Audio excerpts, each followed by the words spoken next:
Let's practice some last problems. There's no new teaching today. It's just a few review, working some calcs. I'm definitely going to need y'all's help because as soon as I start changing slides, I won't be able to see what's on previous slides, so you'll have to read out some numbers to me. We have a reaction here. It's given, and then they give us the K at 298. And then they give us some thermodata. For Cl2O, we have the Gibbs free energy, the enthalpy, and the entropy. And then for water, we have the heat of formation and the entropy.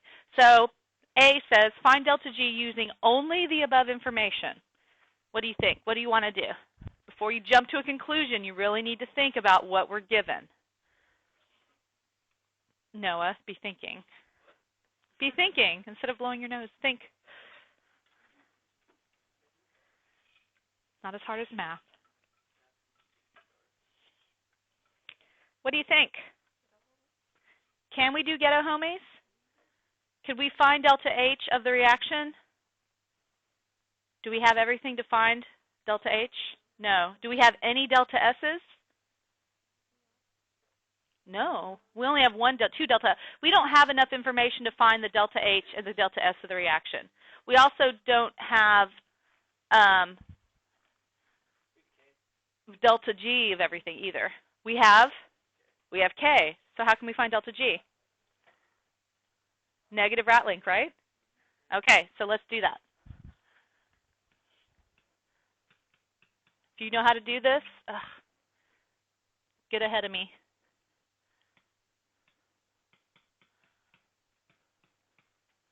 And it's delta G. It should be delta G naught listed there. So delta G naught is equal to negative 8.31 joules per mole K times a temperature of 298 K times ln of 0.090. I'm going to pretend this K is 3 sig figs, so we're going to round our final G to 3 sig figs.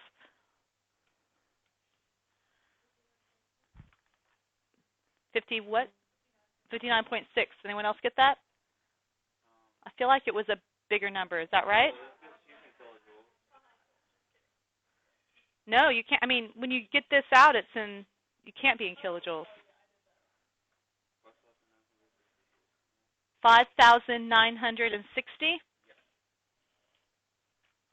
5,960 joules per mole. Okay, sounds good to me. Now, next, using bond energy values from page 373, you also have it in the back of your whatever it's called, notes. We're going to find the delta H. So this is delta G of the reaction, right? We're now going to find delta H of the reaction using bond energies. Before we actually jump and look at the table, I want to just set up what bonds are being broken and what bonds are being formed. And how do we actually find the delta H mathematically? Delta H is equal to what? Bonds broken minus bonds formed. So tell me in words what bonds we have to break. Here we have to break what? 2 H to O bonds, right? 2 H's. Here we have to break to 2 Cl to O's. Okay? Let's talk about what we have to form. What do we have to form? 2 H's and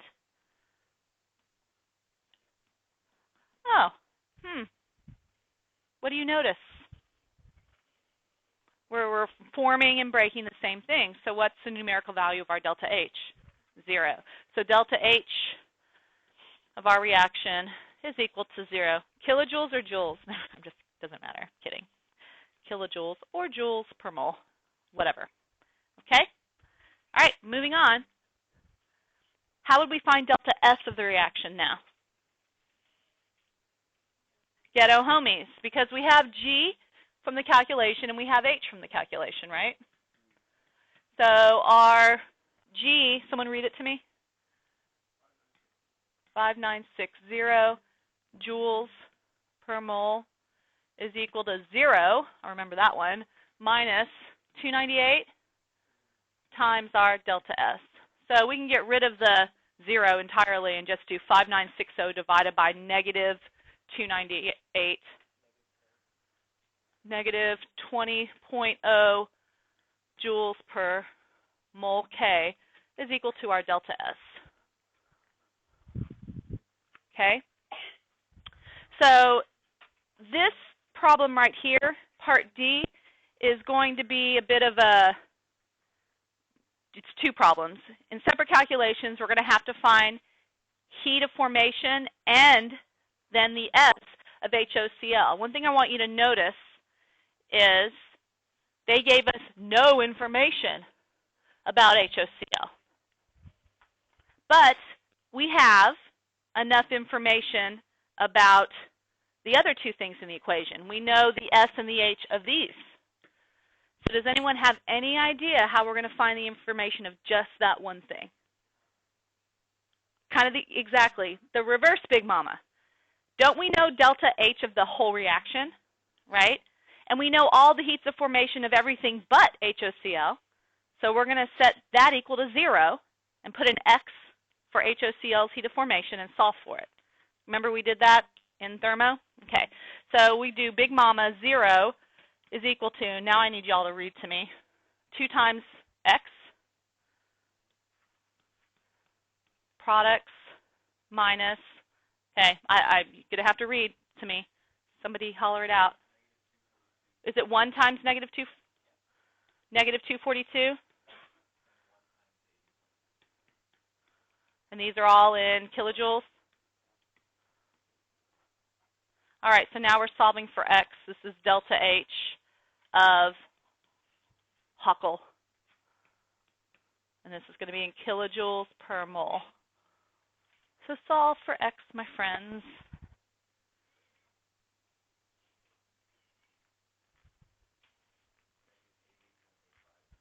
$80.85? Okay, a second. 80.6. No, 80.9. Sorry, dang it. Are we good? Are we sure? Okay, so that's our delta H. Now let's go ahead and try to find delta S. What was the delta S of the reaction? I have zero recollection. Oh, it's right there in front of my face. Negative 20.0 is equal to 2 times X again, minus, all right, 1 times, what? Plus 1 times, all right, all this comes from the table on the top of the, or from the information in the stem of the question. So the delta S of HOCl is equal to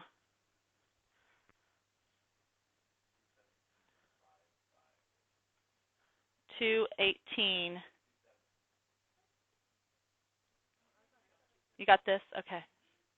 I'm just sticking with 366 right now because we've got no decimals in a couple of these numbers. So this is joules per mole K, correct? So do we not agree on this number? Okay. All right. Now, this was, sometimes they would then have you take these numbers and do even more things with things that you have determined. And this is where it's really important not to give up on a problem. Let's say you didn't know how to solve for these, but then they needed to use that in the next step. Don't just skip it. Make something up, a reasonable enthalpy, and say, assume the enthalpy from part D is this, and then use it, because you can still earn full credit from here on out. Okay? Never leave a problem blank like that, because you might not know how to do D, but you could know how to do E. This particular problem does not need the information from D. Here, we're going to find K at a different temperature. So what are we going to do? The one we did yesterday. But here's a question. Delta G is equal to negative RT ln of K. What did they give us in this problem?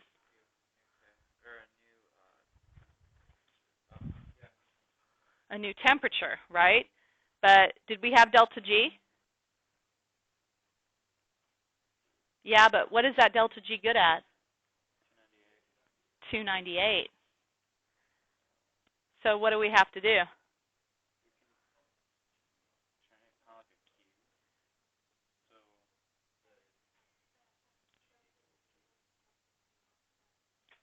No, we have an actual K value. We're looking for an actual K, not a Q.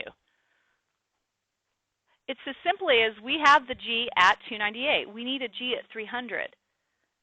Delta H and S aren't temperature dependent, so all we're going to do is find G at a different temperature. What do we need?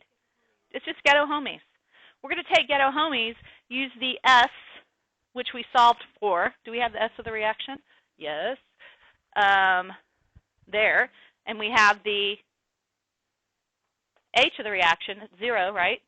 And so we're going to put in 300 and solve for the new G, and then put it into RATLink.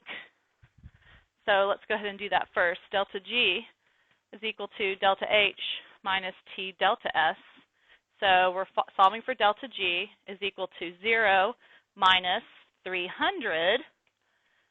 Our delta S was negative 20 joules per mole K. So what is delta G?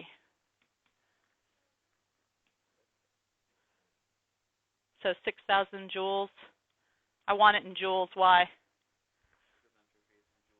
Because RATLink is in joules. We need to put in joules because of the R, right? Yeah, you're correct. Entropy is in joules, but our final answer needs to be in joules due to the RATLink situation. So now we're going to take 6,000 joules, put it into negative 8.31 joules per mole K times the temperature of 300 times the ln of K, and then we can solve.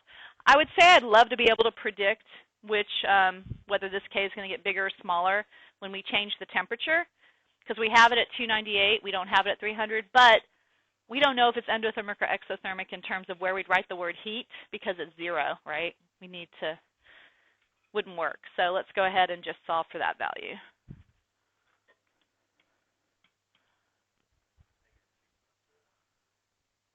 It can't be negative. Point what?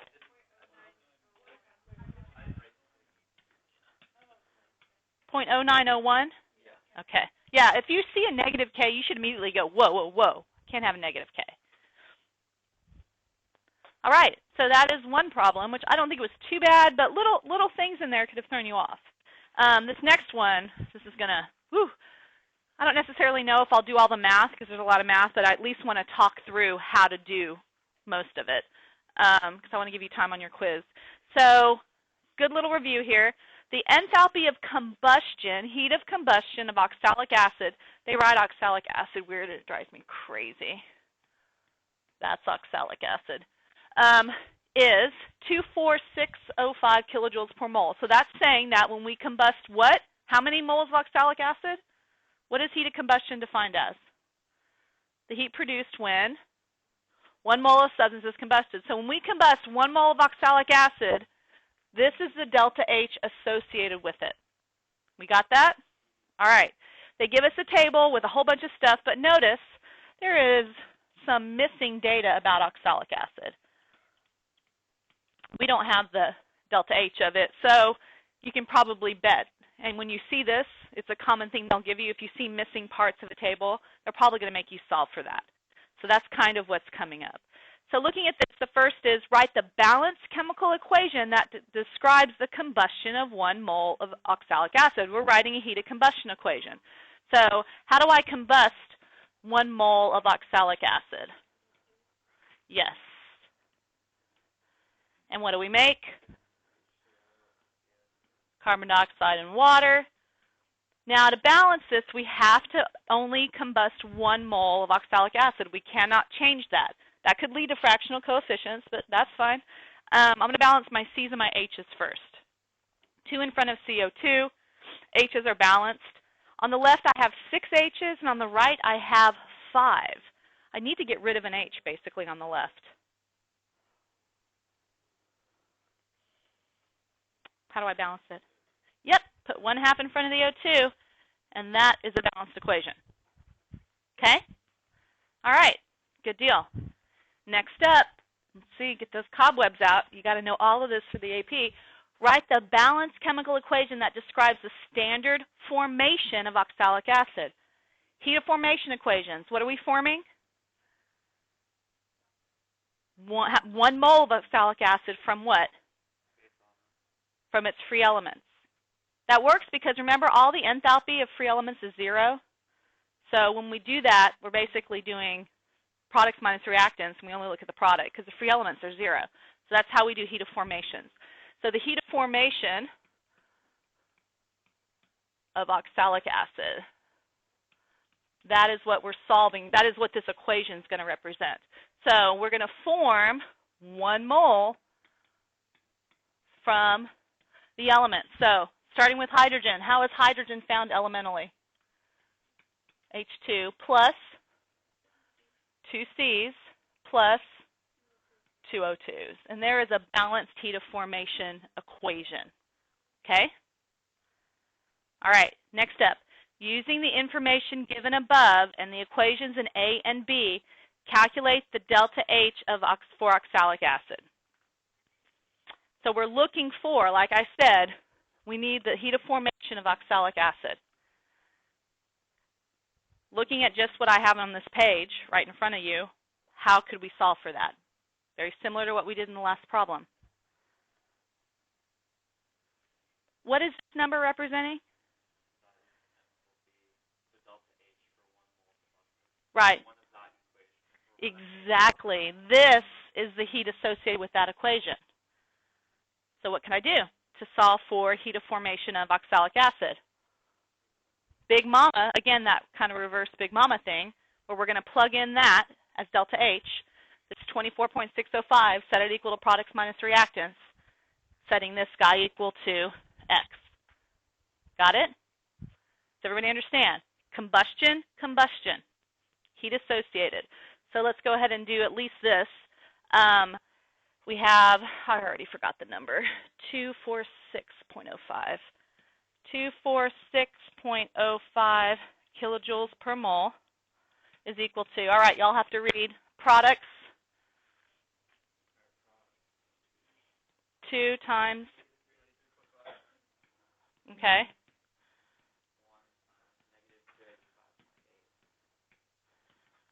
Okay, are those, that's all I got product-wise? Minus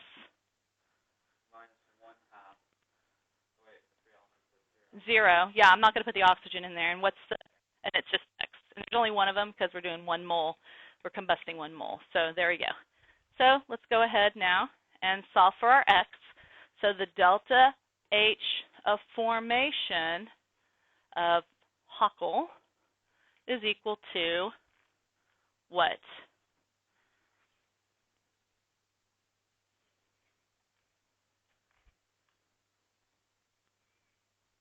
Yes, Naira.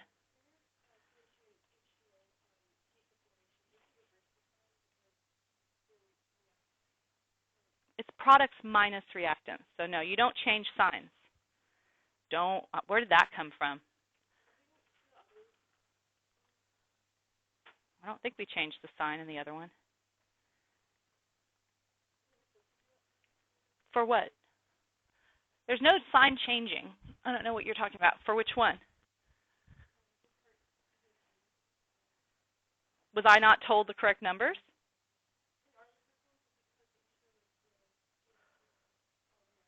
It's products minus reactants. So I'm just plugging it in, and then we're not changing signs. If this mathematically minus minus is making it plus, then that, I mean, is that what you mean by a sign change? Well, no, I don't know why you're doing that. You need to talk to me separately. We're doing this correctly via Big Mama, right? Okay, because I don't have a calculator, so I'm not checking y'all. Okay, so what is our heat of formation? 1318? 0.85, so 1319. 1319 kilojoules per mole. Does everyone agree on that number? All right. What is this number again? It is the heat of formation of oxalic acid, not oxalic acid. Oh, why did I write? It is oxalic acid. H. Did you get it? Okay. So it's supposed to be negative. Y'all are making me really nervous right now. Okay, so this is negative. What does this heat represent? The formation of 1 mole of oxalic acid. Do we have an equation of that? This is the heat given off when we form a mole of that. Does everyone get that? Okay. All right. Okay. Now we're going to calculate the delta S of formation of oxalic acid and the delta S of the reaction for the combustion of 1 mole of oxalic acid. So for this,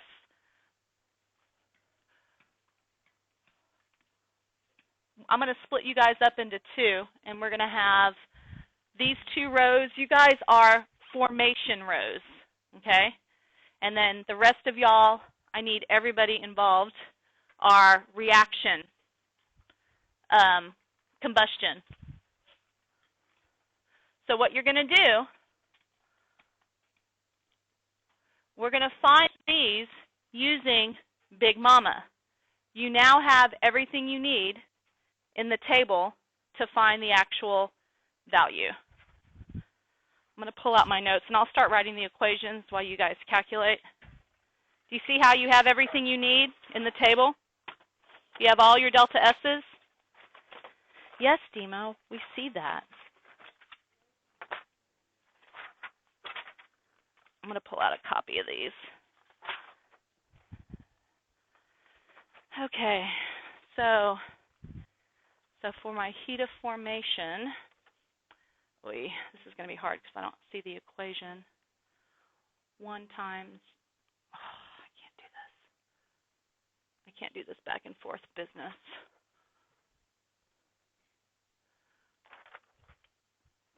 You guys are just going to calculate it. Those of you at home, we're doing Big Mama twice. Once with the formation equation, which is this equation, to find the delta S using all the values in the table at the top of the page. And then again, Big Mama, using the combustion equation with these values for S, because we have all our S values. So if anyone gets it, I'll write it down and we can switch it. Delta S of formations, anybody still working?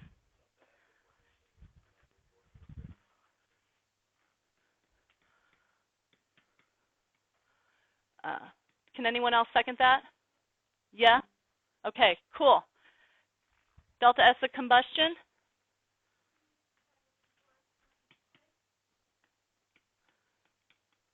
I need a second on that. Okay, so those are after using Big Mama. We found them. All right. Now, the last bit is to find the delta G of formation and the delta G of combustion. What do we do now? Yeah, ghetto homies. Do we have the delta H for formation and combustion? Yes. Do we have the delta S of formation and combustion? Yeah, you just solved for them. Okay? So let's go ahead and solve, and go ahead and change your delta H to joules and put your numbers in joules. So formation people, continue. We're going to use ghetto homies. You guys are going to take your calculate your delta G using the given information on the combustion of delta H and the calculated information on that heat of formation, which we calculated, and then delta S as we just calculated. Put everything in joules.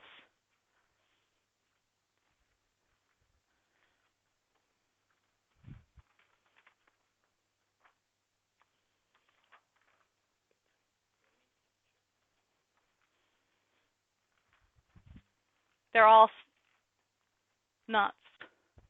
What does that mean? 298. So if anyone gets one, let me know.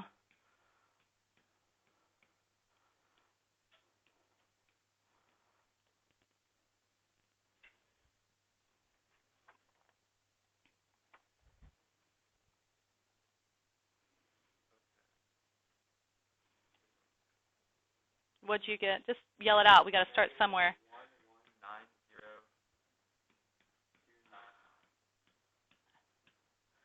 Joules per mole.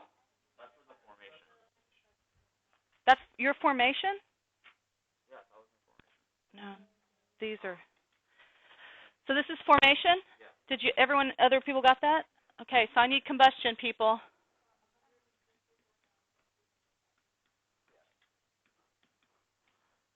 All right, so with that being done, is the formation of oxalic acid from its elements spontaneous?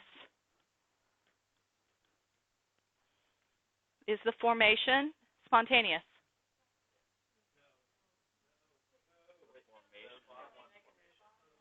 Oh. All right.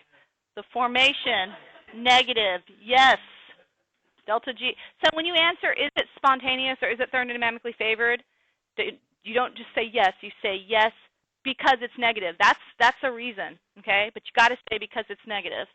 And then the delta G of combustion, that's positive, so no, not spontaneous, which is weird to me, but okay.